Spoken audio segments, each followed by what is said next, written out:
시청자 여러분 안녕하십니까? 뉴스 현장 시작합니다. 윤석열 대통령과 민주당 이재명 대표의 영수회담이 이제 하루 앞으로 다가왔습니다. 대통령실과 민주당은 사전 준비에 한창인데요. 취재기자 연결해서 자세히 알아보죠.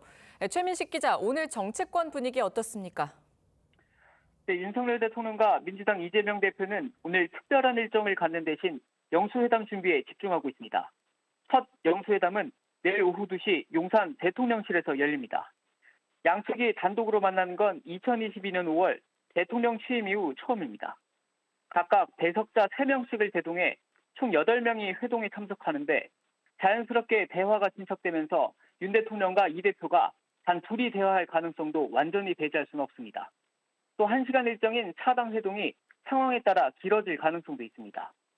양측은 의제 제한 없이 국정 현안을 자유롭게 논의하기로 했지만 대통령실은 민생 현안에 초점을 맞추고 실무를 준비하는 것으로 알려졌습니다.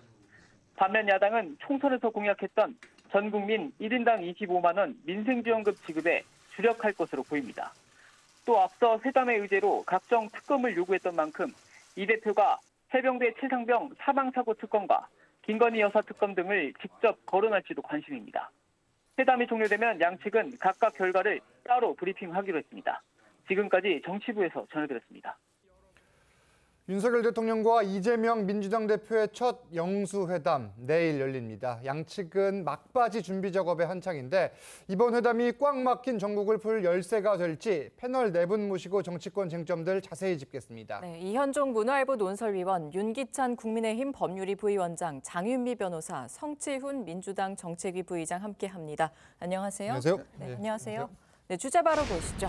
네, 내일 열리는 영수회담 내용 지금부터 하나씩 짚겠습니다. 시간 제한은 없고 차를 마시면서 대화하는 차담 형식인데 가장 관심은 아무래도 의제입니다. 그러면은 이게 사실 뭐 어떤 시간표를 정해놓고 하는 게 아니잖아요. 어느 쪽이 어떤 의제부터 던질지도 관심이에요. 그렇죠. 뭐 제가 상상을 해보면 예전에 역대 영수회담이나 정상회담의 어떤 프로토콜을 이제 인용해 상상을 해보면 일단 우선 아마 서로 모두 발언을 좀 할 것 같아요. 그렇죠. 이제 이런 어떤 이만한 이 인사말 정도 하면서 1시간 할 경우는 이게 우리가 봤을 때는 좀 너무 짧게 끝났다. 맞습니다. 또 이게 뭐 결렬됐다 이런 또 해석을 낳잖아요. 또 2시간 했으면 굉장히 길었다라는 데 있을 것이고 아마 그 중간 지점에서 끝나지 않겠는가 싶습니다. 그리고 보통 이제 이런 이 영수회담이나 정상회담 하게 되면 그러니까 서로 어떤 언급해야 될 부분들 그러니까 그런 준비해온 게 있어요. 아마 그렇죠. 이재명 대표도 내일 반드시 본인이 이 회담에서 어떤 것들을 언급했다라는 이야기가 나올 수 있게끔 준비를 할 겁니다. 그 이야기는 아마 본인이 그동안 이야기했던 민생과 관련된 이슈와 그다음에 뭐 특검법 등등 이런 것들을 이제 한 번씩은 무조건 언급하고 갈 거예요. 이제 그런 어떤 또 있고 또 윤 대통령이 이제 보통 이제 다변이지 않습니까? 말이 이제 말기 때문에. 그렇죠. 1시간 하더라도 과연 이제 얼마 정도 말을 차지할 것이냐. 뭐 본인이 아마 이제 이번에는 많이 듣겠다고 그러니까요. 아마 이제 이재명 대표에게 기회를 많이 줄 것 같습니다. 그러면 이재명 대표 입장에서는 반드시 언급해야 될 분들은 분명히 짚고 넘어갈 거예요. 그게 나중에 이제 서로 간에 발표를 할 때 이재명 대표는 이런 부분을 언급했다라는 걸로 이제 남겨지거든요. 근데 제가 봐서는 아마 지금 구조적으로 보면 뭔가 어떤 극적인 합의나 어떤 이 하기는 꽤 어렵습니다. 왜냐하면 야당 입장에서는 이번 총선에서 다수 의석을 차지했기 때문에 일단 힘 과시를 해야 되는 거거든요. 그러려면 사실은 정부와 어떤 합의하기는 어렵고 정부 입장에서도 대통령 입장에서도 그동안 본인이 어떤 지켜왔던 원칙들을 후퇴하기는 어려울 겁니다. 즉 25만 원 지원이나 이런 것들 같은 경우는 굉장히 어려울 거예요. 이제 그렇다면 이번 만남은 그 어떤 만남 자체의 의미를 두는 것이고 또 한 가지는 앞으로도 자주 만나자. 근데 이제 아주 좋은 성과라고 하면 이런 모임들을 좀 정례화하자라든지 이런 것들 정도만 이야기 나눌 수 있지. 내일의 만남에서 구체적인 사안에 대해서 합의하기는 저는 굉장히 어려운 구조가 아닌가 싶습니다. 위원님 말씀하신 것처럼 영수회담에 어떤 의제들이 오를지 관심이 집중되고 있는데 저희가 하나씩 짚어보기 전에 먼저 양측의 이야기 들어보시죠. 총선 민심이 반영된 의제들에 대해서 가감 없이 대통령께 전달하고 방안을 찾도록 할 예정입니다. 일방적인 국정 운영, 또 윤석열 정부에서 그동안에 보여줬던 오만과 독성적인 태도의 변화, 뭐 이런 부분들이 상징적으로 표현할 수 있을 것 같습니다. 결과는 의제에 대한 그 구체적인 그 강론으로 들어가서 한다면 여러 가지 제안이 많더라. 민생 현안 그리고 국민적 지금 관심 사항들 이런 거에 대해서 대통령께서도 지금 이 대표님과의 만남 속에서 어떤 모멘텀을 찾으시려고 하고 계시다는 말씀 정도로. 네, 내일 회담에선 주요 민생 현안이 우선 거론될 걸로 예상됩니다. 아무래도 민생회복 지원금 지급 얘기가 이 회담 테이블에 우선순위에 오를 걸로 보이는데 양측이 일정 부분씩 양보하면서 합의에 이를 가능성은 어떻게 보세요? 저는 충분히 열려 있다고 봅니다. 왜냐하면 이제 민주당 내에서도 기본적으로 추경이 필요하고 여러 또 이제 그 재원이 마련돼야 되니까 외부에서는 부정적인 의견이 나오지만 지금 객관적인 경제 지표는 그런 것 같습니다. 세수 결손 87조가 났습니다.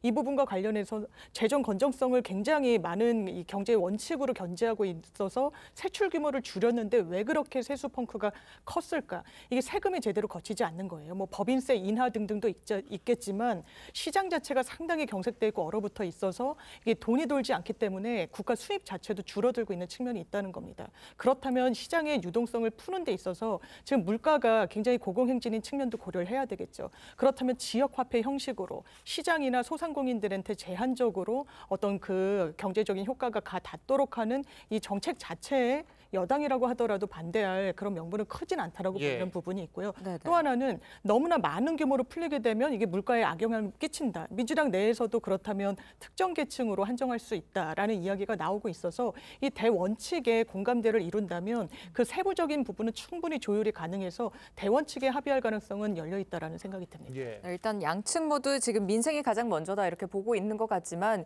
회담의 최대 뇌관으로 꼽히는 이 최상병 특검법과 김건희 여사 특검법 이게 테이블에 오를 가능성은 어느 정도라고 보십니까? 저는 모두 발언에서는 아마 이재명 대표가 언급은 할 것 같아요. 그러니까 지지층을 향한 모두 발언에서 언급한 이후에 의제로 저 안을 본격적으로 다루기에는 사실 회담을 깨자는 거잖아요. 두 번째는 대통령과의 그 회동에서 바로 의제 삼아서 논의를 이어가기에는 국회에서 아직 논의가 안 된 상황이거든요. 올라 있는 상태이지만 의결 과정을 거치지 않았기 때문에 저것은 홍철호 정무수석이 얘기했듯이 제한적인 의제예요. 그러니까 저는 저것은 아마 본격적 의제로 오르지는 않고 의대 정원 문제하고 그다음에 이제 말씀하신 그 민생회복지원금 관련돼서는 추경 편성이 정부에 있기 때문에 그 권한이 그 정도가 의제에서 본격적으로 다뤄지는 것이고 또 하나는 이제 인준 문제가 있겠죠. 대통령이 당장 현안은 인준 문제와 그 부분 또 하나는 이제 특별감찰관을 국회에서 얼른 추천해달라, 뭐 협조해달라 이 정도가 이번 그 회동의 결과로 나올 가능성이 있는 것들이고 저는 개인적으로 결과로 이재명 대표 입장에서도 이제 심판은 정부가 받았기 때문에 앞으로 심판 대상은 또 이재명 대표 쪽이거든요. 그렇기 때문에 이번에는 뭔가 작은 거라도 결론을 끌어낼 가능성이 크다. 그래서 민생회복지원금 관련된 논의가 진전되지 않을까 또는 총리 인준과 관련된 논의가 진전되지 않을까를 생각하고 마지막으로 이제 대통령과 이재명 대표 회동에서 독대 여부입니다. 그러니까 독대가 된다 그러면 또는 독대 이후에 서로 간에 독대했던 내용들이 흘러나오지 않는다 그러면 신뢰관계가 구축된 거거든요. 그래서 독대까지 이어지는지 여부, 독대 이후에 독대에서 나왔던 여러 가지 언급된 말들이 흘러나오는지 여부 이런 것들이 이제 이게 앞으로 그야말로 플랫폼으로 작용할 것인지 여부를 결정하지 않을까 싶습니다. 그러니까 뭐 의대 증원 문제도 이야기를 할 수 있겠고 이 민생 지원금 부분은 합의에 이를 수도 있다. 이게 지금 전망인데 사실 뭐 모두 발언 시간까지 보면은 회담 시간 그렇게 길지가 않습니다. 독대를 통해서 시간이 더 늘어날 수 있지만 지금 사안들이 많거든요. 양쪽에서 전략을 세울 거예요. 어떤 소수의 사안에 대해서 집중적으로 이야기할 것인지 아니면 여러 가지를 짚을 것인지 어떤 전략으로 나올 걸로 보십니까? 일단 방식 자체가 의제를 제한하지 않고 무제한으로 풀었기 때문에 이 차이가 뭐냐면 의제를 정해놓게 되면은 대통령도 입장을 갖고 오셔야 됩니다. 그렇죠. 사전에 합의한 것이기 때문에. 근데 의제를 풀어놨기 때문에 그리고 듣겠다고 하셨기 때문에 아마도 이재명 대표께서 계속해서 뭔가 지금까지 나왔던 의제들을 하나씩 풀어놓는 방식이 될 거고요. 그렇게 되면은 뭔가 집중하기보다는 그 많은 의제들을 쭉 풀어놓는 과정이 될 거라고 봅니다. 아마도 그 중에서 일부에 대해서 그래도 대통령께서 제가 봤을 때는 의대 적용 같은 영순위 순위에 그 과제에 대해서는 어느 정도 입장 조율을 할 수도 있지만 아까 말한 뭐 민생 회복 지원금이라든지 첨예하게 대립되는 문제에 대해서는 그냥 야당 대표 이재명 대표의 이야기를 잘 들었다 정도로만 얘기할 것으로 보이기 때문에 이재명 대표도 아마 그런 이 방식의 한계 때문에 대신에 다양한 의제들 지금 야당에서 지금까지 쭉 논의해왔던 의제들과 그리고 국민들이 요구해왔던 것들과 그리고 대통령께서 거부권을 행사해왔던 것들 그런 것들을 그냥 쭉 다 얘기하는 그런 방식이 되지 않을까 보고 있습니다. 네. 또 극적으로 성사된 첫 영수회담을 앞두고 여야의 장외 신경전도 치열합니다. 양측 입장 듣고 오시죠.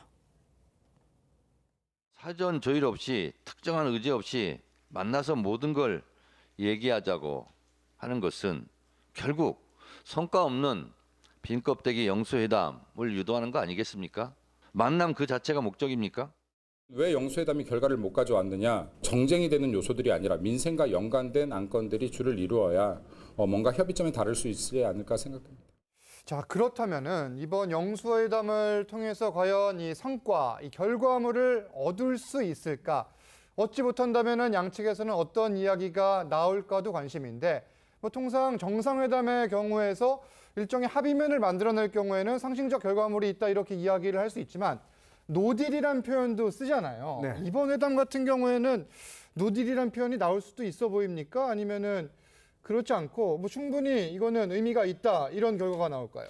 그러니까 우리가 역대 이제 영수회담 이런 걸 보면요, 그렇게 뭐 썩 성과가 있었던 회담은 기억에 별로 없습니다. 그렇죠. 대부분 만나고 난 다음에 야당 대표가 굉장히 곤경에 처한 부분들이 많았어요.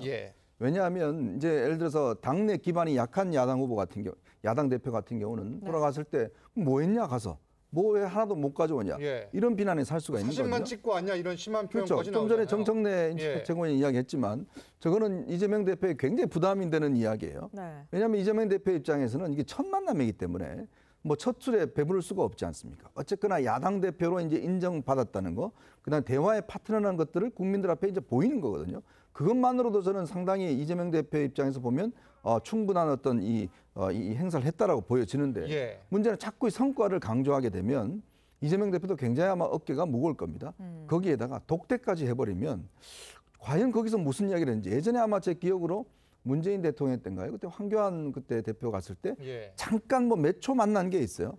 도대체 그때 무슨 이야기를 했냐는 걸 두고 논란이 됐었거든요. 그러니까 두 사람이 만나게 되면 마치 옛날에 이 박정희 대통령과 김영삼 대통령이 1975년도에 회동을 했을 때 이게 뭔가 미략설, 차기는 임자가 하세요, 이런 것들에 대한 미략설 때문에 굉장히 입장이 곤란해진 적이 있습니다. 그런 걸 따져보면 저는 아마 내일의 어떤 좀 이 기대 수준을 좀 낮춰야 된다. 이게 지금 상황을 보면 이게 뭔가 성과 나기에는 굉장히 구조적으로 어려운 구조예요. 그러면 일단 만남 자체의 의미와 그다음에 앞으로 이런 만남을 자주 가진다는 의미. 아마 내일 합의 정도는 자주 이런 모임을 갖겠다. 아니면 여야정 협의체를 만들어서 상설화하자. 이런 정도는 있을 텐데 그동안 상설화 약속했는데 이루어진 적이 없거든요. 그거는 그만큼 성과가 없었다는 이야기입니다. 그런 걸 보면 이제 아마 근데 이제 윤 대통령 입장에서 보면 좀 절실한 면이 있을 거예요. 왜냐?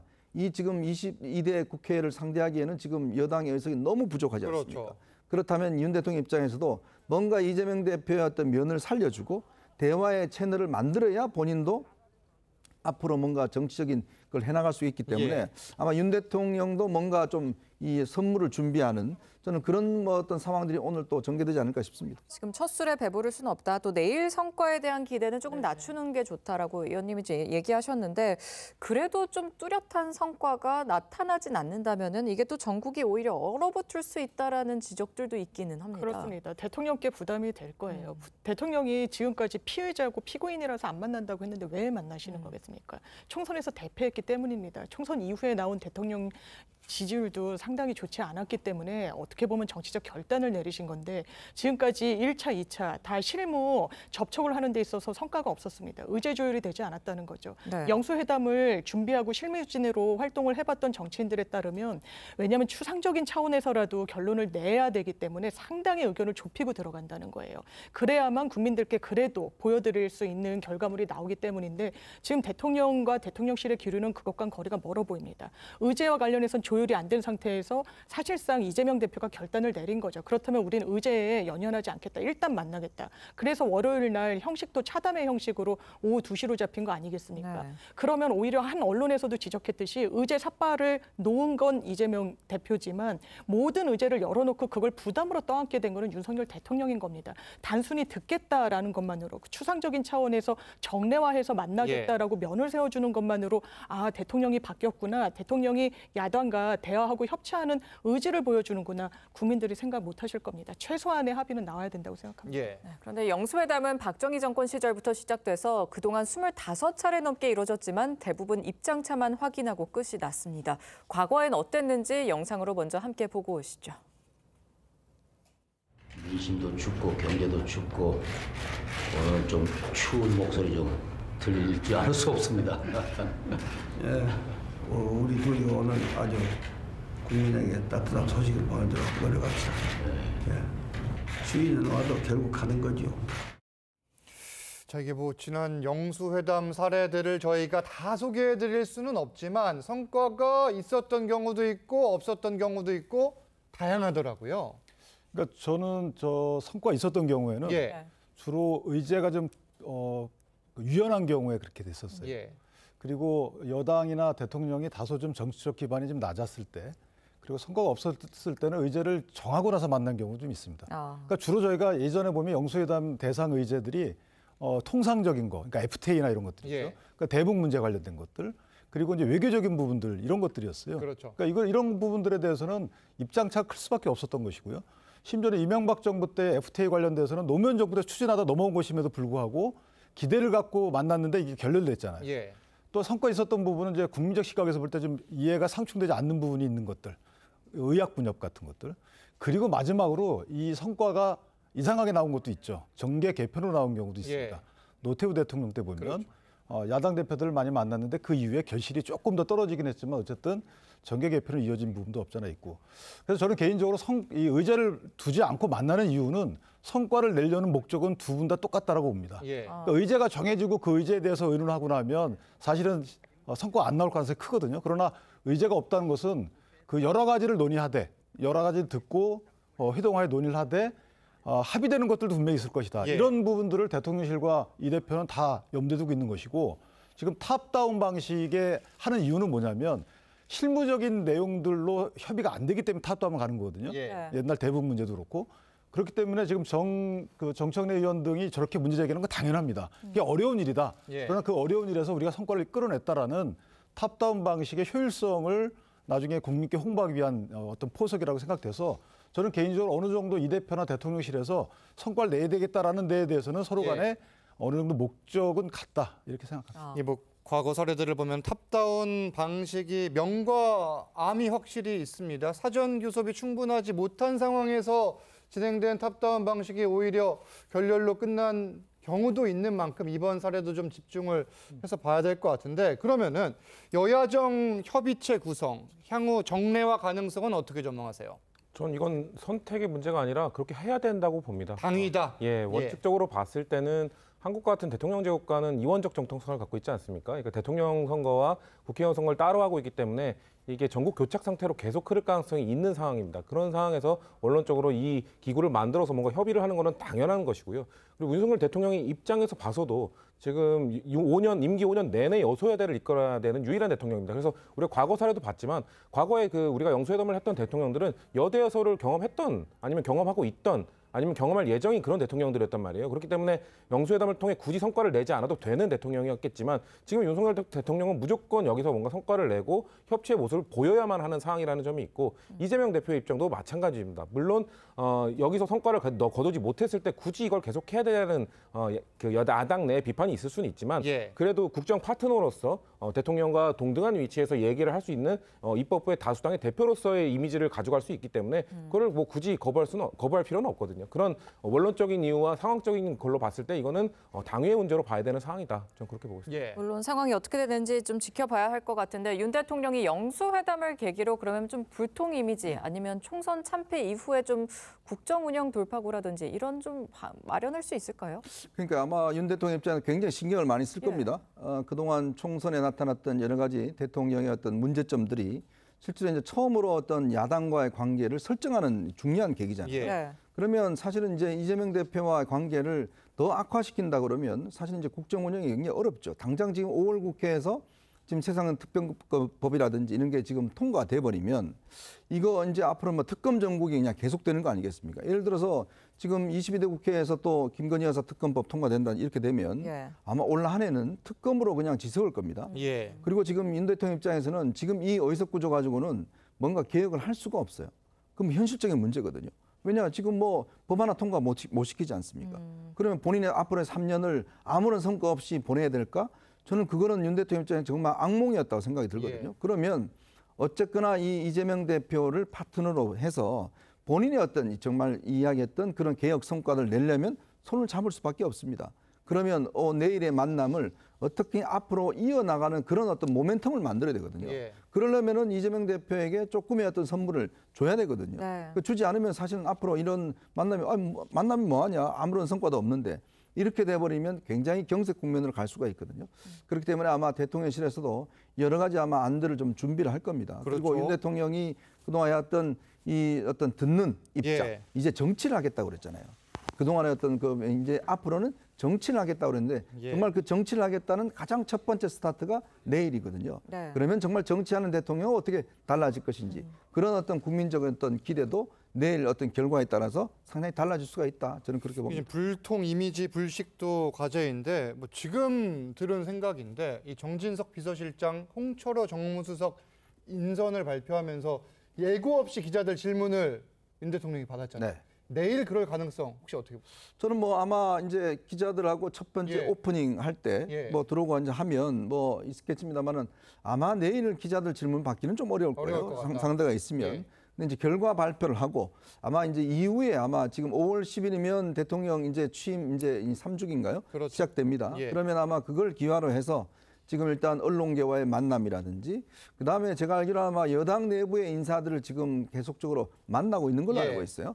그러면 아마 22대 국회가 이제 형성되면 그때부터는 또 야당 의원들과의 만남이라든지 아마 기존의 어떤 좀 꺼려졌던 이런 만남들을 활성화하면서 그런 이미지는 사실 한 번 한다고 이 개선되는 건 아니거든요. 알겠습니다.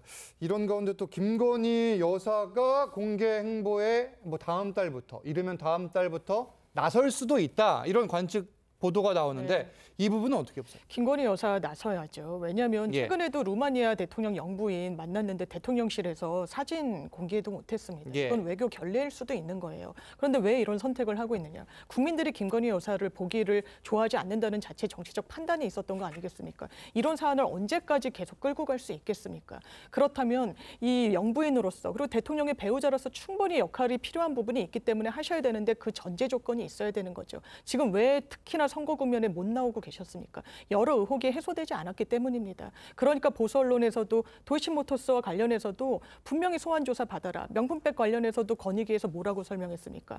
총선에 이게 이슈가 될 수 있으니 총선 뒤로 미루겠다. 더 이상 미루면 국민들이 이건 용납하지 않을 겁니다. 본인과 관련한 문제를 대통령이 풀 수 있겠습니까? 사실은 여사 본인이 어쨌든 결단을 내려야 되는 거 아니겠습니까? 그러니까 이 부분과 관련한 전제 조건이 먼저 충분히 해소된 이후에 공식 행사에 나설 수 있다고 생각합니다. 공식 행보 전에 선행 조건이 있다. 이런 지금 말씀이고 저희는 다음 주제로 가보겠습니다.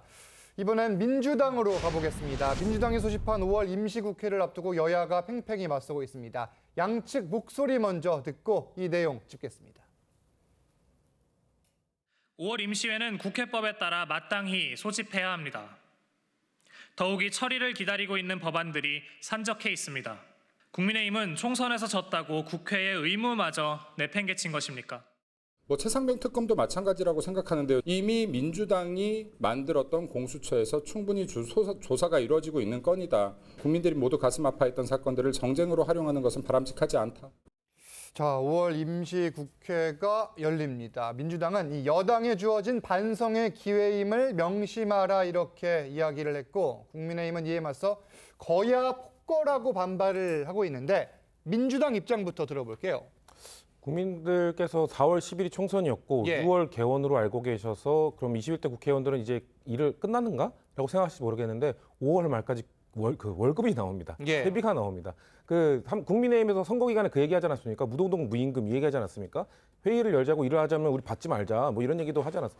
지금 5월 말까지 국회 보좌진에 대한 월급까지 다 나오고 세비가 다 나오는데 왜 일을 안 합니까? 그런 차원에서 일을 하자는 것이고 또 21대 국회와 22대 국회의 여야 구도가 바뀌었다면 모르겠습니다. 지금 똑같습니다. 21대 국회도 여소야대였고 22대 국회도 여소야대입니다. 의석수의 약간의 차이만 있을 뿐 어차피 구도는 똑같은 상황에서 왜 21대 국회가 할 일을 안 하냐는 것이고요. 최상병 사건에 대해서만 짧게 말씀을 드리면 이거는 속도의 문제가 있기 때문입니다. 왜냐하면 작년 7월에 있던 사건이고 통신기록 보존이 올해 7월까지로 되어 있습니다. 이게 7월이 지나버리면 자동으로 삭제되는 기록들이 있기 때문에 근데 지금 그 공수처에서 수사하는 과정에서 그 이시원 공직관리비서관이 그 국방부 법무관리관과 통화한 내역도 나오고 있고 추가적으로 계속 자료들이 나오고 있는 상황에서 속도를 좀 내야 되는 상황인데 공수처의 수사의 실력의 문제가 아니라 물리적 한계로 인해서 예전에 민주당에 있었던 뭐 돈봉투 사건도 그랬고 이번에 이종섭 전 대사의 그 귀국했을 때 빨리 수사 안 하냐라고 그때도 그렇고 공수처가 뭔가 물리적으로 뭔가 빨리 할 수 없는 상황이 항상 있었습니다. 그렇기 때문에 민주당에서 우려하는 것은 이게 7월이 넘어가 버리면 가장 중요한 추가적 자료들을 지금 다 확보해 놓겠다고 해도 그때 가서 추가적으로 드러나는 자료들이 상황 정황적 증거들이 있을 수 있거든요. 그러면 그렇게 됐을 때 기록이 삭제되려면 이거 수사를 진행할 수가 없습니다. 그런 차원에서 빠르게 해야 된다는 차원에서 21대 국회가 우리 월급 세비도 받고 있으니 할 수 있는 일 지금 처리하자고 주장하는 것인데 이거를 왜 정쟁으로 몰고 가는 것인지 민주당에서는 이해할 수 없다는 것이죠. 지금 말씀하신 것처럼 민주당에서는 21대 국회가 끝나기 전에 지금 뭐 기록 차원에서도 그렇고 최상병 특검법 등을 반드시 처리하겠다 이런 입장입니다. 국민의힘은 일단 공수처 수사를 지켜보는 게 먼저다 이 입장이죠. 그렇죠. 공수처가 열심히 수사하고 있는데 물론 좀 늦긴 늦었어요. 근데 이미 압수수색해서 그 압수물 다 분석을 끝냈다는 거잖아요. 포렌식도 다 하고. 그러니까 공수처가 하고 있는 걸 지금 국회가 뺏어오겠다는 거기 때문에 저는 개인적으로 이것은 공수처의 업무 역량 보장 측면에서 안 맞는다는 것이고 또 하나는 이제 특검이 통과되고 구성되게 되면 시간이 더 오래 걸려요. 뭐 준비 기간만 한 60일, 30일 걸리거든요. 그러니까 저거는 말이 안 되는 것이고 두 번째는 저 최상병 특검법이 만약에 국회에서 의결된다 하더라도 대통령 거부 여부가 아직 안 정해진 상태잖아요. 그러면 대통령 거부한 이후에 저게 다시 국회로 오면 한 15일 이상 걸릴 수 있단 말이죠. 그러니까 지금 의결해가지고 저기서 불투명한데도 불구하고 계속 추진하고 있다는 것은 지지층에 보여주기 이상 이하도 아니다. 오히려 최상병 특검에 연연할 게 아니고 현재 경북경찰청에서 하고 있는 과연 그 최상병이 죽게 된 이유, 경위, 누구 책임인지 여기에 대해서 몰려가서 여기서 항의 빨리 해달라고 해야 되는 거예요. 그래야지만 다시 우리 아들들이 죽지 않을 거 아니겠습니까? 이런 식으로 업무상 과실의 책임자가 누군지를 규명하고 있는 경북경찰청 사건에 대해서 오히려 더 집착하는 게 맞지. 그 위에 은폐욕, 물론 중요합니다만은 하고 있잖아요, 공수처. 그래서 공수처를 만든 거 아니겠습니까? 근데 그 만들어진 공수처에서 열심히 하고 있는데도 불구하고 이걸 국회에서 다시 방해하고자 하는 것은 말이 안 맞는 것이고 오히려 이게 정쟁화한다 이런 부분이고요.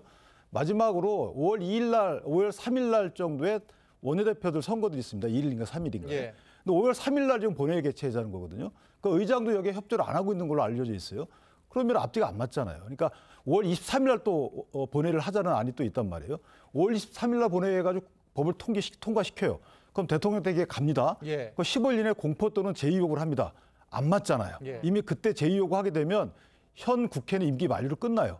그러니까 뭔가 다 안 맞는 거죠. 그러니까 지금 그렇게 할 게 아니고 정말 급하다 그러면 진짜 민생 법안에 대해서 서로 합의해서 통과시키면 몰라도 지금 쟁점 법안, 그다음에 이미 이 국회에서 부결되고 거부권까지 행사했던 양국관리법 이런 부분들 또는 민주화 유공 보상법 이게 다 안 맞잖아요. 그러니까 그런 부분에 대해서 국민의힘에서 문제 제기를 하는 것이지 이게 마치 뭐 진상규명 의지가 없어서 안 하는 거 이런 거 아니에요. 의원님.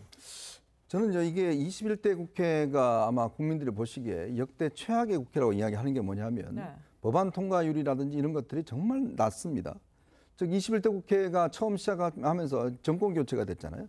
그때 뭐 한 게 뭐죠? 문재인 대통령이 이제 임기가 있을 때 한 게 검수완박입니다. 그것 때문에 이제 여러 가지 논란이 있었고. 근데 최상병 특검 저는 예를 들어서 이거 수사해야 된다고 생각이 드는데 문제는 이게 우리 국민들 정말 먹고 사는 문제와 그다음에 기업들 이 문제와 어떤 관계가 있습니까? 정말 국회라는 게 지금 중대재해처벌법이라든지 기업들이 정말 좀 제발 좀 통과시켜 달라는 거 그대로 지금 있잖아요. 그러면 21대 국회 끝나는 시점에 마지막 숙제라도 해야 될 거 아니겠습니까? 정말 4년 동안 국민들이 필요로 했던 그런 법안들을 본인들 손으로 좀 마무리해놓고 떠나가야 될 거 아니겠어요? 근데 마지막까지도 지금 이런 정쟁적인 것들만 끝나고 간다 그러면 또 22대 국회 또 이걸로 시작될 겁니다. 예. 그러면 저는 어차피 이 모든 문제는 22대 국회 가서 또 새롭게 시작될 거예요. 그러면 이런 정책 사안들은 22국회로 넘기고 마지막 남은 한 달 동안 정말 21대 국회가 처리하지 못했던 어떤 법안들, 본인들의 어떤 이 논쟁으로 처리되면 많은 민생 법안들, 이것만이라도 제발 좀 숙제라도 하고 가셔야 국민들한테 정말 낯이라도 있지 않겠습니까? 이거 가지고 또 한 달 내내 싸우다 끝나면 도대체 국민들은 국회의원들을 왜 뽑은 거겠습니까? 반론 있으시면 잠깐 듣겠습니다. 민주당이 일방적으로 법안을 통과한다고 하면서 국민의힘에서 폭거라는 표현을 쓰던데요. 이런 걸 폭거라고 하는 게 아닙니다. 절차에 따라서 하고 있는 겁니다. 지금 이번 국회에서도 민주당은 전세사기 특별법 반드시 통과시키겠다는 겁니다. 양곡관리법 대통령께서 거부권 행사하셨죠. 이 시장이 불안정할 때 국가에서 매수해주겠다는 게 주요 골자입니다. 전세사기 특별법은요. 일단 전세사기 피해로 얼마나 많은 분들이 극단적인 선택까지 하고 계십니까? 일단 선구제하고 급한 불을 끈 다음에 나중에 정부에서 후 회수 조치하겠다는 겁니다. 정부에서 반대하고 있습니다. 수조 원의 예산이 든다라고 하는데 정확하게 추계해보면 5천억이 들지 않습니다. 이런 부분을 민생 법안이라고 하고 끝까지 21대 국회에서 책임지겠다는 게 민주당 입장입니다. 알겠습니다. 뭐 들어보니까 21대 국회 마지막 한 달도 강대강 대치는 어느 정도 예상이 되고 다음 내용도 보겠습니다. 이재명 대표가 운영하는 유튜브 채널의 구독자 숫자가 100만 명을 돌파했습니다. 먼저 이 대표의 유튜브 활동 모습부터 보고 오시죠. 좋아요, 구독도 좀 눌러주세요. 구독 많이 해주셔서 거의 100만 가까이 돼가고 있는데 잘 부탁드립니다. 여러분 일단 좋아요, 구독 좀 눌러주세요. 알람 설정도 눌러주시면 좋겠고. 자, 구독자 100만 명을 돌파한 채널은 이른바 골드 버튼을 받죠. 이 대표가 한국 정치인 가운데에서는 처음으로 이 골드 버튼을 받게 됐다고 하는데 뭐 추미애 당선인도 축하 메시지를 전하고 있고 이 자체보다 이 같은 흐름, 이 현상 어떻게 보세요? 일단 미디어 환경의 변화에 적절히 대응을 잘하신 거라고 보고요. 미디어 환경이 변하게 되면 이 정치의 방식도 변하지 않습니까? 그렇죠. 예전에 처음에 이제 칼라 TV가 이제 보급이 됐을 때 이 미국의 존 F 케네디가 닉슨 대통령과의 대선에서 첫 TV 토론을 통해서 역전승을 거뒀던 것도 있습니다. 그런 것처럼 이 미디어 환경은 정치와 매우 밀접한 연관을 갖고 있는데요. 이제 SNS, 이제 온라인 미디어의 영향은 어떻게 바뀌게 됐냐면 이전에는 일방향 소통이었다면 이제 SNS 온라인 소통으로 인해서 쌍방향 소통으로 바뀌었습니다. 이거의 장단점이 있습니다. 24시간 주권자들 또 지지자들에게 언제든지 메시지를 던질 수 있다는 장점을 갖고 있는 대신에 그 뭔가 접촉하는 면과 시간이 늘어나다 보니까 그 안에서 실수가 나타날 수 있습니다. 걸러지지 못하는 발언들. 그렇죠. 사실 이번 선거 과정에서 이재명 대표도 사실 그 라이브 방송을 통해서 나온 발언들이 문제가 됐던 적도 있죠. 그런 것도 단점이고 또 쌍방향 소통이라고 하지 않았습니까? 유권자들, 주권자들로 하여금 듣고 싶은 방송만 듣게 되는 경우가 있습니다. 그렇게 되면은 아무래도 정치가 극단의 정치로 흐를 가능성이 높기 때문에 이런 것들을 적절히 장점을 잘 활용할 수 있는 방식으로 이끌어가야 되는데요. 그래도 일단 대한민국 정치인 중에서는 이재명 대표가 유튜브 이 라이브 방송이나 이런 SNS를 잘 활용해서 지지층을 좀 결집시키고 지지층의 규모를 키우는데 가장 탁월한 성과를 거두지 않았나라고 평가할 수 있을 것 같습니다. 이 대표는 재판 휴정 시간을 이용해서 유튜브 라이브로 또 선거 운동에 나서기도 했고요. 보신 대로 유세 중에도 구독, 좋아요를 눌러달라고 계속해서 요청을 했습니다. 말씀하신 것처럼 24시간 이렇게 메시지를 계속 전달하는 좀 장단점은 있겠지만 좀 어떻게 보면 정치 활동이 약간 풍경이 달라진 것 같아요. 그러니까 뭐 시간, 공간에 구애받지 않고 정치 활동을 할 수 있다는 것은 장점인데요. 그러니까 저희가 대의민주제를 채택하는 이유는 분명한 겁니다. 그러니까 수기 과정을 조금 더 시간을 갖고 갖자라는 것이거든요. 근데 저 부분은 수기 과정 없이 이재명 대표의 생각, 이재명 대표의 어떤 정책 이런 것들이 일방적으로 전달이 됩니다. 그러면 당내에서 정책위 의장이라는 제도가 크게 역할을 못하는 것이고 국회에서 수기 과정도 사실은 굉장히 좀 낮춰지게 된 것이죠. 이런 측면에서 보면 이재명 대표가 저를 거꾸로 했으면 몰라도 저것마저 탑다운 방식으로 가게 되면 사실은 국회의 기능이 굉장히 떨어지는 거죠. 지금도 그렇게 나타나고 있잖아요. 또 하나는 쌍방향이 가능해도 사실 쌍방향이 안 되죠. 댓글 굉장히 간단하게 다시잖아요.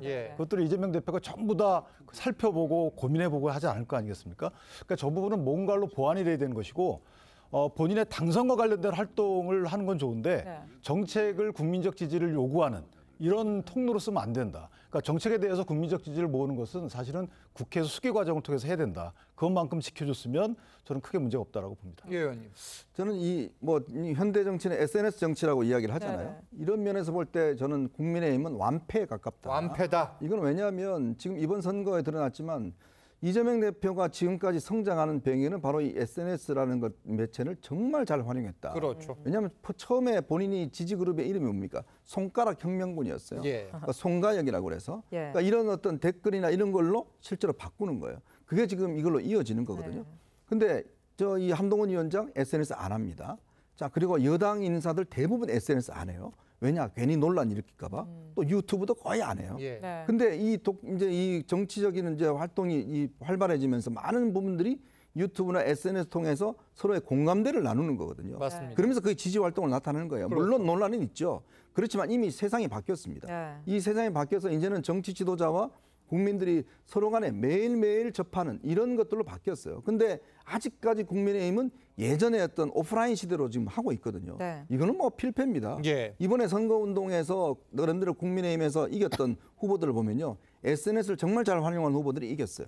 김재섭, 그다음 나경원. 김재섭 그 후보 같은 경우는요. 팔로들이 어마어마하게 많습니다. 그렇죠. 초등학생들이 어마어마하게 많아요. 초중생들이 또 많다고 네. 그러죠. 또 나경원 후보 같은 경우는 예. 이번에 그 이 대학생들을 중심으로 해서 릴스라고 하죠. 그 네. 동영상 엄청나게 활용을 해서 예. 200만 뷰, 300만 뷰를 기록했어요. 그러니까 그걸로 따지면 지금 그 국민의힘 같은 경우는 이재명 대표의 저런 어떤 SNS 정치, 예. 그거 지금 뭐 따라가기는 어렵겠지만 어쨌건 소통 창구를 만드는 게 굉장히 중요합니다. 이 상황을 국민의힘은 유심히 보고 어떻게 해야 할지 좀 대책을 세워야 된다. 이런 말씀이고 이재명 대표와 조국 대표의 만찬 소식도 이어서 잠깐 보겠습니다.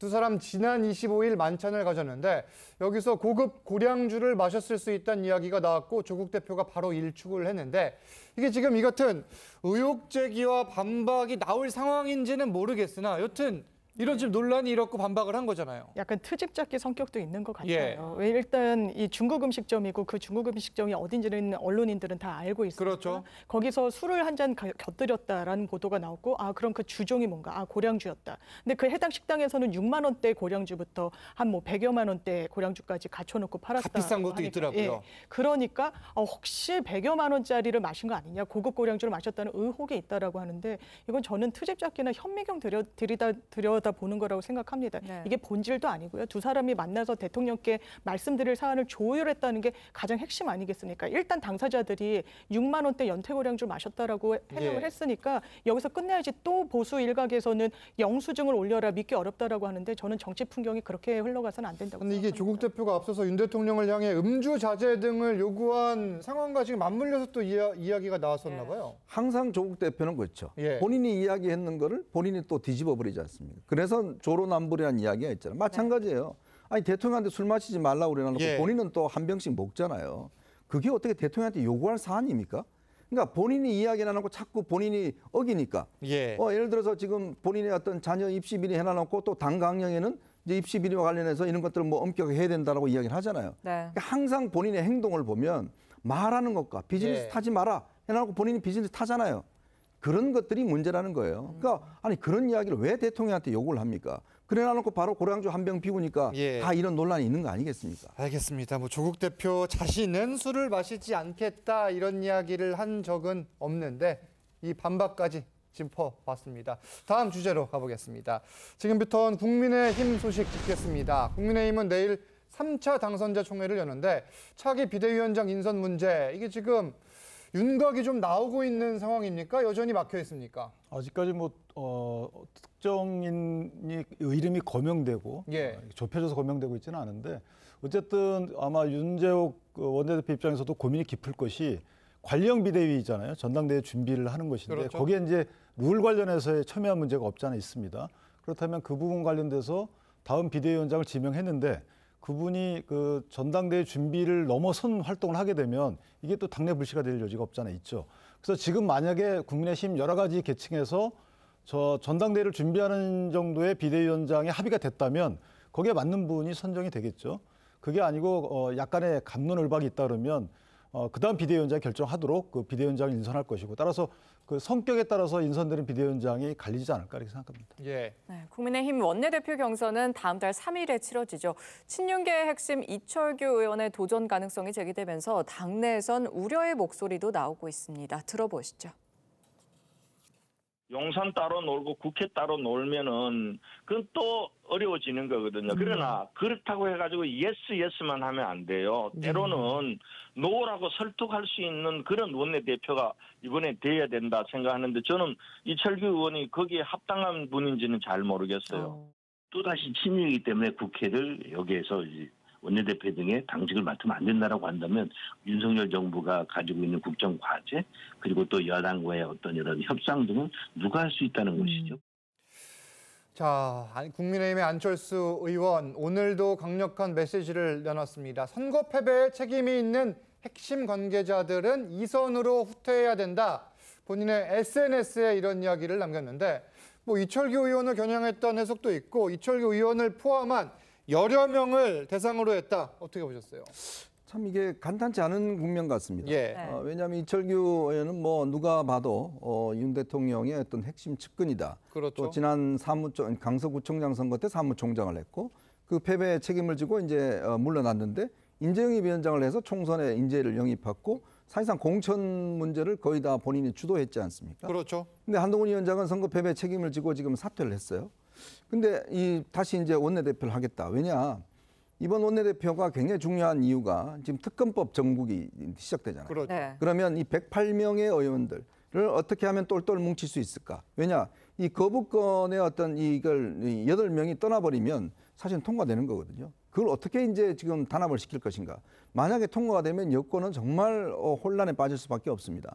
이제 그걸 어떻게 하든지 간에 이뤄내기 위해서는 대통령실과 어떤 소통이 원활한 사람을 해야 된다라는 거는 뭐 동의를 할 거예요. 예. 그런데 문제는 이제 그게 이철규 의원이라는 게 이제 문제인 거죠. 왜냐하면 지금 이렇게 되면 당의 어떤 이미지 쇄신이나 이런 것들이 전혀 안 되고 그러면 또 차기 당대표가 선출이 되는데 그러면 차기 당대표보다는 오히려 원내대표가 더 관심을 가져버리는 이러한 현상이 되니까 그래서 아마 제가 알기로는 저는 영남 지역을 중심으로 해서 반발이 있는 걸로 알고 있어요. 예. 그래서 아마 김도읍 의원을 이제 지금 부산 쪽에서는 지금 이 원내대표를 해야 된다는 견해가 있고 그렇죠. 또 수도권대로 지금 또 안 된다는 견해가 있기 때문에 예. 굉장히 아마 난항을 겪을 겁니다. 특히 이철규 의원이 지금 아침, 점심, 저녁으로 의원들을 굉장히 많이 만나고는 있지만 의원들 입장에서는 선거를 패배하고 난 다음에 왔기 때문에 그렇게 쉽게 설득이 되지는 않는 것 같아요. 예. 그리고 아마 또 지금 대표 경선에 나갈 나경원 후보의 어떤 입장도 있는 것 같고 아마 이런 문제가 상당한 어떤 좀 진통을 겪을 것 같습니다. 예. 네, 당이 혼란에 휩싸인 가운데 총선에선 낙선한 인사들을 중심으로 원외 세력화가 본격화되고 있습니다. 원외 대표까지 거론이 되고 있는데 관련 발언들 먼저 들어보시죠. 이번 수도권 민심에서 나타났듯이 너무 이제 수도권에서 참패를 했기 때문에 특히 수도권의 민심을 전할 수 있는 이러한 원외 당협위원장과 지도부와의 이런 간담회랄지 이런 것이 정교화돼야 된다. 임원진도 그때 가서 정식으로 선임을 할 예정이고요. 발전 방향들을 논의하고 적극적으로 당 지도부에게 건의할 예정입니다. 자, 뭐 지금 임시로 만든 낙선자 모임을 중심으로 해서 이 정직 조직을 만들고 원외 대표를 뽑는 방안도 논의가 되고 있고 여기에 지금 현재 뭐 공식적으로 모습을 드러내지 않는 한동훈 전 위원장을 주목하는 목소리도 나오는데 이 상황 어떻게 보세요? 일단 원외 인사들은 기류가 완전히 예. 절박한 거죠. 그리고 당선인들과도 상황인식이 다른 것 같습니다. 지금 영남 자민련으로 쪼그라든 거 아니냐. 그리고 우리가 선거를 치러봤더니 이건 대통령실에 대한 비토 목소리가 만만치 않더라. 그런데 왜 쇄신이 되지 않느냐라는 건데 일단 원외라는 한계가 있고요. 스피커의 어떤 울림도 원내 인사들보다 적을 수밖에 없을 뿐더러 그리고 선거를 치르면서 그렇다면 본인들이 어떤 정치적 스탠스를 취했었는지 있었는지에 대해서도 비판이 역으로 나오는 거 아니겠습니까? 그때 대통령실에 어떤 쓴소리 던졌습니까? 선거 슬로건에 대한 문제의식을 드러냈었습니까? 그러니까 늦어도 좀 너무 늦었다. 뭐 지금부터라도 잘 하겠다는 쇄신은 필요하겠지만 이게 얼마나 이게 큰 영향력을 또 당내에 반대로 던질 수 있을지 좀 의문입니다. 뭐 여기에 오세훈 서울시장의 행보도 분주하고 홍준표 대구시장도 자신의 목소리를 연일내고 있습니다. 특히 한동훈 전 위원장을 계속해서 직격하고 있는데 지난 발언들 먼저 듣고 옵니다. 한동훈 비대위원장도 출마하지 않겠다고 설명했는데 이거는 뭐 내 안 나갈 테니까 너희들도 각오해라. 초선부터 시작해서 중년까지 전부 물갈이 할 테니까 각오하라. 뭐 이 소리 아닙니까? 대통령에 대해서 한동훈 비대위원장이 반기를 강하게 들었던 부분. 반기를 뭘 강하게 들어. 반기를 강하게 들 수 있는 배짱이나 있어요. 2인자 키우는. 자기고 알고 나는 그게 관심이 없습니다. 이번에는 총순용이야. 아유, 한동훈 장관 이야기는 별로 하고 싶어하지 않으시는 것 같고 다들 그래 하면 안 되죠. 방자합니까? 아이고 이슈나 끊읍시다. 아이고 죄송합니다. 아니 그러면요, 아이고, 홍 시장님, 홍 시장님, 네. 아이 전화 이렇게 끊으시면 안 되죠. 청취자들이 듣고 계시. 끊으셨어요 지금? 홍준표 시장이 한동훈 전 위원장 직격 뭐 잊을만 하면 나옵니다. 저희가 지난 주말에도 다뤘고 지지난 주말에도 다룬 걸로 기억을 하는데 없는 이야기라는 게 아니에요. 지금 홍 시장이 계속 메시지를 내는 거잖아요. 뭔가 다른 당 이야기라 좀 그렇지만 홍준표 시장이 원래 당이 힘들 때 모든 선거를 졌으면 당이 힘들면 모두가 책임인 겁니다. 다 같이 책임을 지고 다 같이 반성하고 다 같이 발전 방안을 얘기하자고 해야 되는데 저렇게 한 명을 직격하면서 저렇게 계속해서 뭔가 메시지를 내는 것은 다른 의도가 있는 것으로 볼 수밖에 없죠. 저희 당이 보기에도 홍준표 시장은 한동훈 위원장이 아무래도 보수 진영의 지금 차기 대권 후보 1위로 올라서 있는 상황이기 때문에 한동훈 위원장을 계속해서 두들겨서 본인이 그 위치를 대체하고 싶은 욕심으로밖에 보이지 않을 것이고 저희 당뿐만 아니라 그냥 일반 국민들이 보시기에도 홍준표 시장의 발언이 우리가 생각하고 있던 발언이라고 생각할지 아니면 홍준표 시장의 지극히 개인적인 욕심에 의해서 하는 발언일지 다 아실 거라고 생각합니다. 알겠습니다. 오세훈 시장 역시 당선인, 낙선인들을 두루 만나고 있다. 이 이야기까지 전해드리겠습니다. 네. 정치권 쟁점은 여기까지 짚겠습니다. 감사합니다. 감사합니다. 감사합니다.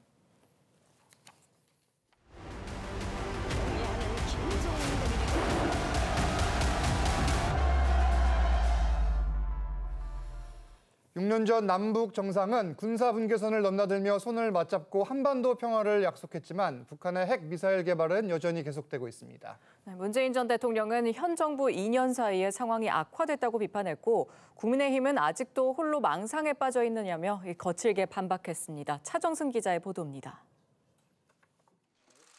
북한의 평창올림픽 참가를 계기로 대화 물꼬를 튼 남북은 2018년 4월 27일 판문점 선언으로 역사적 전환을 알렸습니다. 남북 정상이 나란히 도보다리를 걷는 장면은 세계적으로 주목받았습니다. 한반도에 더 이상 전쟁은 없을 것이며 동족이라는 것을 가슴 뭉클하게 절감하게. 하지만 이듬해 트럼프, 김정은의 하노이 노딜 이후 북한은 개성 연락사무소를 폭파했고 표류하던 서해 공무원에 무참히 총격을 가했습니다. 판문점 선언 이행을 위한 9.19 군사합의는 남북 군인이 조우하는 장면을 연출했지만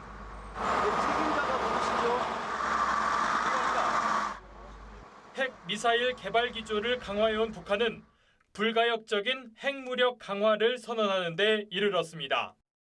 동남 관계는 전쟁 중에 있는 두 교전국 관계로 완전히 고착되었습니다. 문재인 전 대통령은 현 정부 2년 동안 한반도 상황이 극도로 악화됐고 갈등만 키웠다고 비판했습니다. 총선 민의에 따라 한반도 정책 기조를 조속히 전환해야 할 것입니다. 국민의힘은 문 전 대통령이 굴종적 자세로 평화를 외치는 동안 북한은 핵을 고도화했다며 평화쇼에 속을 국민은 없다고 반박했습니다. 아직도 망상 속에서 홀로 도보다리를 건너고 있습니까? 더욱 선명해진 북핵 위협에 직면한 판문점 선언 6주년. 결국 정쟁만 남은 모습입니다. TV조선 차정승입니다. 문재인 전 대통령과 김정은 국무위원장은 2018년 4월 27일 정상회담을 갖고 판문점 선언을 발표했습니다. 어제가 6주년이었는데 엇갈린 평가가 나옵니다. 네, 문성묵 한국국가전략연구원 통일전략센터장 모시고 자세히 짚어보겠습니다. 센터장님 안녕하세요. 안녕하세요.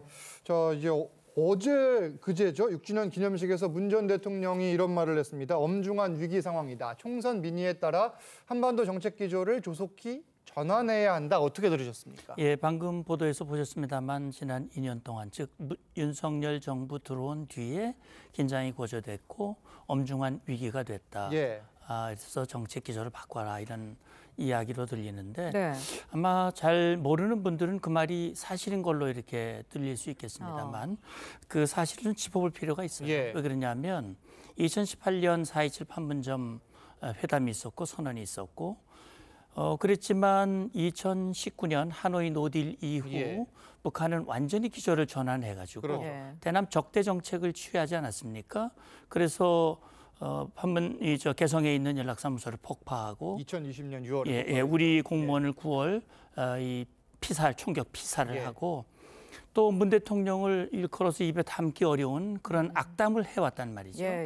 그러니까 이미 문재인 정부 때부터 남북 관계를 악화되고 관계가 안 좋은 상황이기 때문에 지금 정부가 잘못된 정책 때문에 지금 상황이 왔다라고 말하는 것은 사실과 다르다라는 생각이 들고요.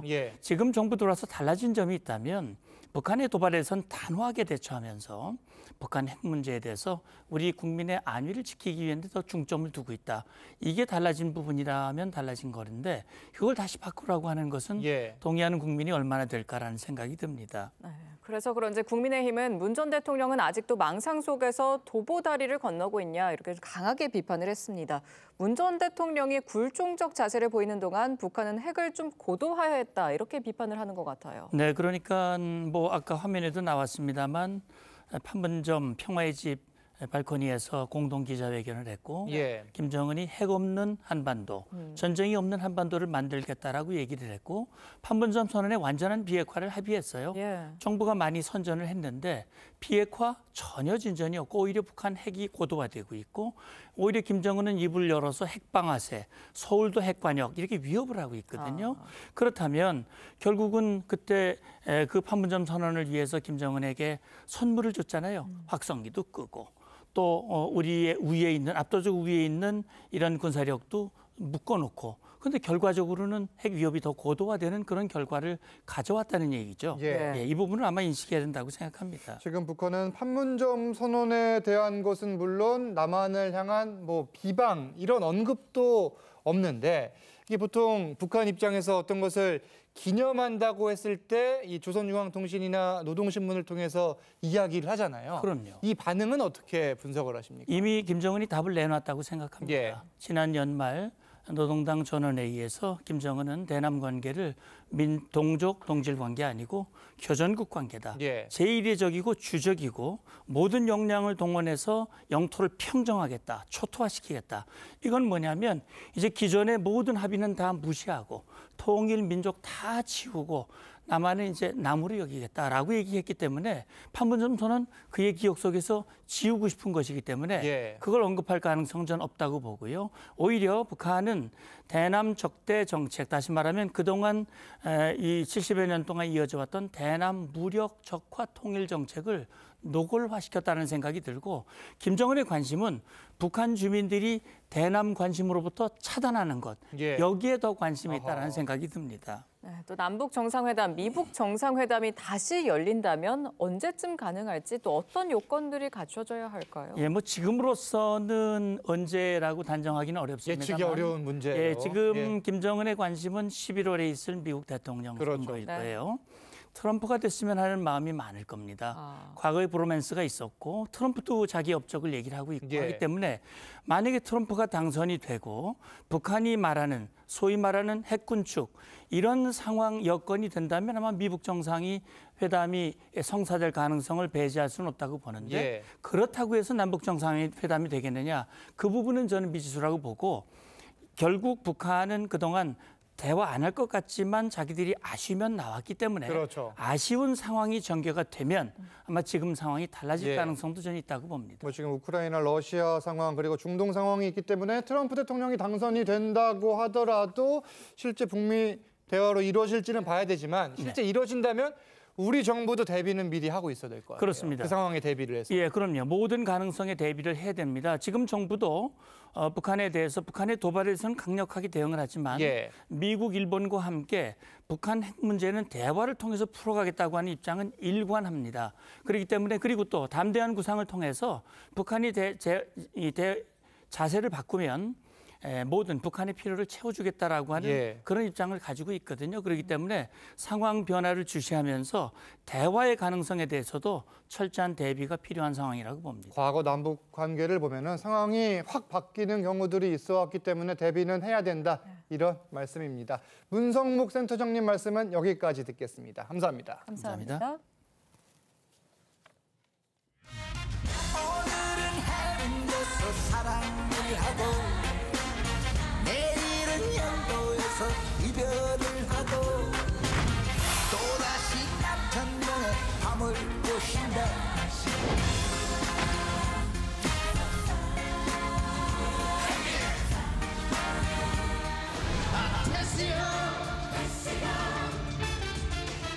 소크라 패스양 사랑은 또 왜 이래. 내가 알겠어 모르겠어 패스양.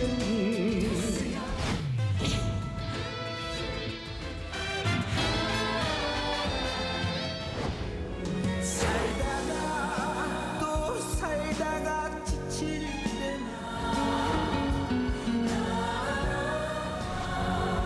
삶이란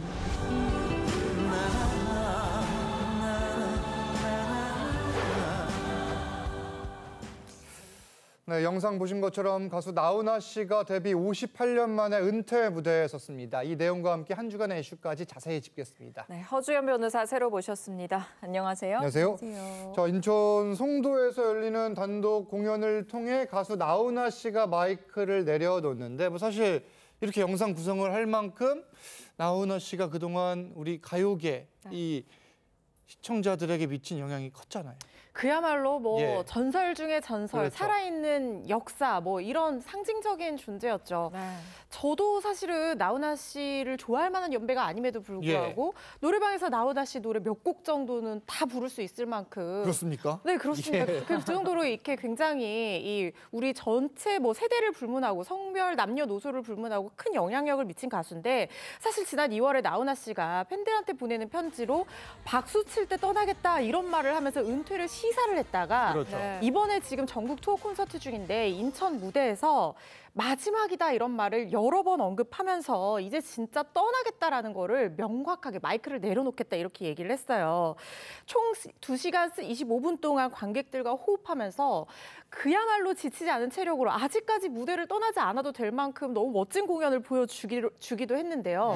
마지막 곡이 사내였는데 사내답게 살다가 사내답게 갈 거다 이 가사를 훈아답게 살다가 훈아답게 갈 거다라고 바꿔서 부르면서 마지막에 갈 거다라는 말은 관객들이 부르게끔 또 여기서도 이걸 컨텐츠로 만들었습니다. 이 드론에 마이크를 달아서요. 관객석으로 날려보낸 거예요. 드론에요? 그렇습니다. 그러니까 관객들이 마치 나훈아 씨의 멋진 은퇴 공연에 나도 뭔가 목소리를 내는 것 같은 그런 느낌을 주는 멋진 연출을 한 거예요. 정말 역사답다라는 생각이 들었습니다. 네, 물론 말씀하신 것처럼 박수 칠 때 떠나라 이런 말이 있기는 하지만 팬들 입장에선 사실 많이 아쉬울 것 같아요. 그렇죠. 사실 나훈아 씨가 국민들의 눈물을 닦아주는 그런 곡들로 많이 유명하고 또 정말 힘들 때, 이 삶에 지칠 때 나훈아 씨 노래 듣고 부르면서 얼마나 그 애환을 달래는 사람들이 많았습니까.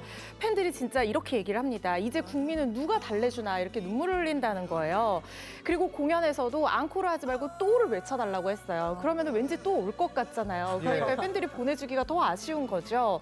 그렇지만 나훈아 씨가 어쨌든 한 번 뱉은 말은 또 지키기로 또 유명한 그런 이미지가 있기 때문에 이제는 진짜 마지막이 아닌가, 보여줘야 될 때가 아닌가 하는 생각이 듭니다. 마지막이라고는 했지만 혹시나입니다. 작사, 작곡가로 활동을 할 가능성도 없는 겁니까? 저는 그랬으면 좋겠어요. 예. 왜냐하면 나훈아 씨가 뭐 1200곡 가까이를 본인이 작사, 작곡 다 하시고 그렇게 불러왔기 때문에 공연은 하지 않더라도 곡으로 누군가에게 곡을 주면서 대중들과 만나지는 않을까 기대가 살짝 되는데 그 가능성마저도 안 할 거다라고 못 박으셨어요. 그래요? 이제는 피아노나 기타 앞에 내가 앉지를 않겠다. 기타 잡지도 않겠다. 그리고 일기장이 48권이나 되지만 이제 일기도 안 쓰고 그냥 읽어보기만 하겠다. 독서만 하겠다. 이렇게 말씀하셨거든요. 그래서 이 누군가에게 곡을 주는 것도 사실 익숙하지 않다라고 본인이 얘기했기 때문에 곡으로 만나 뵙기도 좀 어렵지 않을까 싶어서 개인적으로는 좀 살짝 약속을 번복해 주셨으면 어떨까 하는 바람이 있긴 합니다. 알겠습니다. 계속해서 다음 내용 볼 텐데 이 한 달 두 차례 공휴일이죠. 이 공휴일 의무 휴업을 해온 서울 대형마트들이 쉬는 날을 평일로 바꾸는 게 가능해졌다고 합니다. 시의회에서 조례를 바꾸면서 이게 가능하다고 해요. 그렇습니다. 서울시의회에서 이제 그동안 공휴일에 의무 휴업일을 지정하도록 되어 있었는데 이걸 평일로 바꾸도록 그리고 영업 제한 시간에도 온라인 배송이 가능하도록 조례 내용을 바꿨어요. 이게 2012년에 유통법에 의해서 어떤 전통시장과의 상생 이런 것들을 도모하기 위해서 대형마트들이 한 달에 2번은 협의를 통해서 의무 휴업일을 지정하도록 그리고 밤 늦게 새벽 시간 심야 영업을 하지 않도록 규제를 했었거든요. 그런데 이 규제 자체를 다 철폐를 하려고 하면 유통법을 바꿔야 되기 때문에 결국에 국회로 공이 넘어가게 돼요. 그 과정이 너무 복잡하기 때문에 일단 규제를 좀 완화하는 방향으로 서울시에서 조례를 바꿔서 평일에 의무 휴업일을 지정할 수 있도록 이렇게 바꾼 내용으로 보입니다. 네, 소비자 입장에선 주말에 마트가 문을 열면 좀 편할 것 같긴 한데 마트 노동자들의 입장은 어떤가요?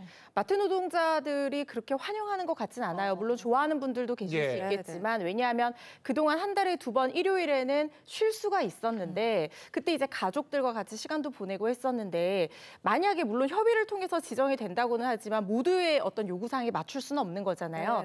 그렇게 된다고 하면 뭐 평일에 쉬게 된다고 하면 가족과 이 휴일을 맞추기도 어렵다는 얘기도 나오고 있고 거기다가 지금 자정부터 10시까지 이 영업 제한 시간에 온라인 배송을 가능하게 하는 내용이 들어갔단 말이에요. 그렇게 되면 누군가는 심야 근무를 하면서 이 온라인 배송을 준비를 하거나 배송 업무를 해야 되는데 이때 근로자의 휴식권이 제대로 보장될 수 있을 것이냐 이런 우려의 목소리도 나오고 있습니다. 이게 뭐 당장 전통시장 상인들도 다른 반응이 나올 수 있어 보이고 대형마트 측의 입장은 어떻습니까? 마트 측에서는 일단 좀 말을 아끼는 분위기입니다. 그런데 이 지금 그 개정안을 발의한 이 김지향 의원이 조사한 바에 따르면 2019년부터 5년간 조사를 해봤더니 대형마트를 이 의무협의를 지정하는 어떤 취지와는 다르게 이게 전통시장의 반사이익으로 가기보다는 이 반사이익이 온라인 소셜커머스 업체의 온라인 배송이 활성화되는 경향으로 나타났다는 거예요. 그렇기 때문에 대형마트로서는 사실 코로나 기간도 겹치면서 20개 넘게 폐업을 하게 됐고 그렇게 되면 결국에 대형마트에서 근무하는 우리 근로자들이 일자리를 잃게 되는 결과로도 이어질 수 있는 거거든요. 어쨌든 지금 전통시장뿐만 아니라 마트에서 근무하는 근로자들의 어떤 휴식권이나 근로권을 보호하기 위해서 이런 부분에 대한 관리 감독과 같이 가는 것이 좀 중요하다라는 생각이 듭니다. 이게 뭐 조례를 바꾸기는 하는데 일단 사회적 협의점은 필요해 보이는 문제 같습니다. 다음 내용 이어서 보겠습니다. 배우 마동석 씨 주연의 액션 영화 범죄도시 4탄입니다. 4탄. 누적 관객 수 벌써 300만 명을 돌파했는데 속도가 어마어마하네요. 네, 이게 범죄도시 3와 비슷한 속도라고 하는데요. 뭐 1000만은 이제 눈앞에 목전에 둔 상황인 것 같습니다. 개봉일만 82만 명이 들었어요. 그렇다 보니까 어제 300만 명 돌파했는데 어제 오전에 제가 200만 명 돌파했다는 기사를 봤거든요. 하루 만에 100만 명이 더 든 거예요. 그야말로 범죄도시 4의 인기가 대단한 것 같습니다. 뭐 관련해서 마동석 씨 이야기를 듣고 이 내용 이어가겠습니다. 범죄 영화에서는 소재가 진부한 거는 별로 없다고 생각하고요. 소재들과 그런 것들을 지금 8편까지 쭉 찾아 놓으면서 원안을 쓰고 계속 고쳐가면서 디지털 범죄는 보이는 걸 쫓아가면 안 돼. 그러자. 뭐야 이씨. 이게 뭐야 밥 시킨 건가? 자, 일단 원작이 성공을 하면은 2탄, 3탄 흥행 이어가기가 쉽지 않아요. 원인이 뭐라고 보세요? 배경. 일단 지금 권선징악적 스토리 누구나 다 좋아할 수 있는 내용이잖아요. 예. 거기에 코믹과 액션이 적절히 결합된 데다가 또 한 가지 제가 짚고 싶은 부분은 사실상 스크린 독과점 상태입니다. 4월에 영화 비수기예요. 그래서 개봉을 좀 제작자들이 미루는데 마동석 씨가 제작을 했잖아요. 굉장히 영리하게 4월을 개봉일로 선택을 해서 극장 점유율이 굉장히 높은 상황이거든요. 거기다가 스토리 라인이 탄탄하게 보강이 됐고 연기력들이 출중하기 때문에 이런 인기와 흥행이 성공하고 있는 게 아닌가 싶습니다. 하나의 장르로 잡아가는 건가 싶습니다. 네. 허주연 변호사는 여기서 인사 나누겠습니다. 감사합니다. 감사합니다. 오늘 때이른 더위가 기승을 부리겠습니다. 오늘 서울의 낮 기온 29도까지 오르며 7월 중순에 해당하는 여름 더위가 이어지겠는데요. 이 때이른 더위는 내일 전국에 비가 내리면서 누그러지겠고 예년 수준의 기온을 회복하겠습니다. 오늘 전국 하늘 맑게 드러나겠고 미세먼지 없이 공기도 깨끗하겠습니다. 제주도는 오늘 늦은 밤부터 비가 내리기 시작하겠습니다. 오늘 한낮 기온 대부분 30도 안팎까지 오르겠고 동해안으로는 동풍이 불며 20도 안팎에 머물겠습니다. 오늘 자외선과 오존 농도가 높게 올라갑니다. 야외 활동 시 자외선 차단에 유의하시기 바랍니다. 날씨였습니다. TV조선 뉴스 현장 마칩니다. 함께 해주신 여러분 고맙습니다.